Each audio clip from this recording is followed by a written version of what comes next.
Élément clé de la modernisation du service départemental d'incendie et de secours de l'Essonne, le centre départemental d'appel d'urgence réunit sur un même plateau le centre de traitement de l'alerte des sapeurs-pompiers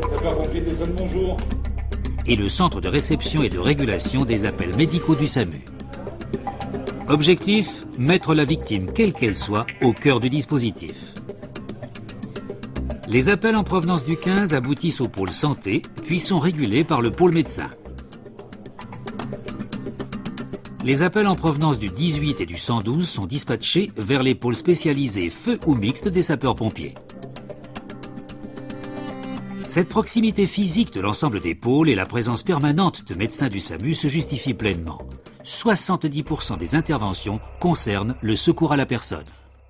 Tout le monde est très satisfait de ce travail en commun qui, effectivement, rend beaucoup plus pertinent les envois de secours. C'est du gain de temps pour l'envoi des secours sur les interventions à caractère grave.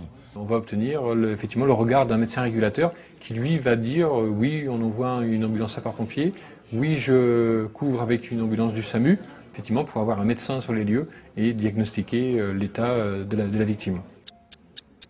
D'accord, c'est bien l'école maternelle des Sources, hein? D'accord, vous êtes place André Simon. Il n'y a pas eu d'enfant de piqué. Assisté d'un programme d'aide à la décision spécialement conçu pour le centre, l'opérateur va, dès l'appel, analyser la demande, réunir les compétences et les moyens adéquats et déclencher les secours appropriés avec un objectif de traitement de la demande de moins de 2 minutes.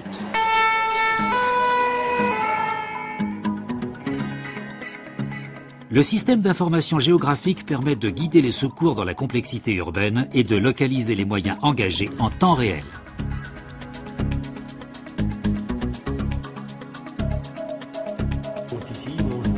C'est Valenton, direction Montgeron, c'est pas Montgeron-Valenton. Chefs de pôle et officiers superviseurs appuient les équipes dans les décisions à prendre. Ce sont des sapeurs-pompiers professionnels.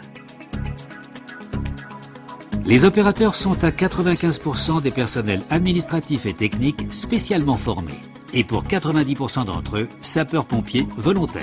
Ça permet d'avoir le même vocabulaire que le personnel qui est en centre de secours, hein, de façon à bien connaître déjà les engins. Quand un chef d'arrêt vous passe un message, vous vous mettez un petit peu à sa place et avoir le même dialogue, ça facilite beaucoup les choses.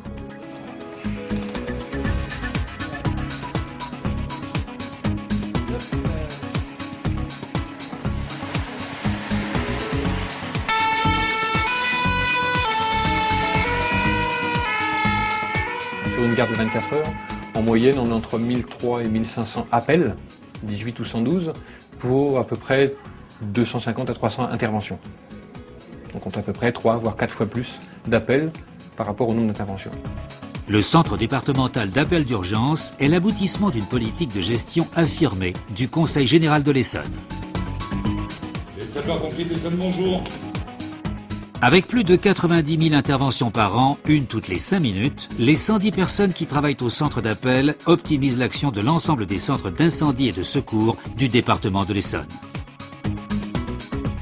La volonté du service départemental d'incendie et de secours de l'Essonne et de ses 3000 sapeurs-pompiers professionnels, volontaires et personnels administratifs, techniques et sociaux est d'assurer sur tout le territoire essonnien une distribution des secours équitable et de qualité.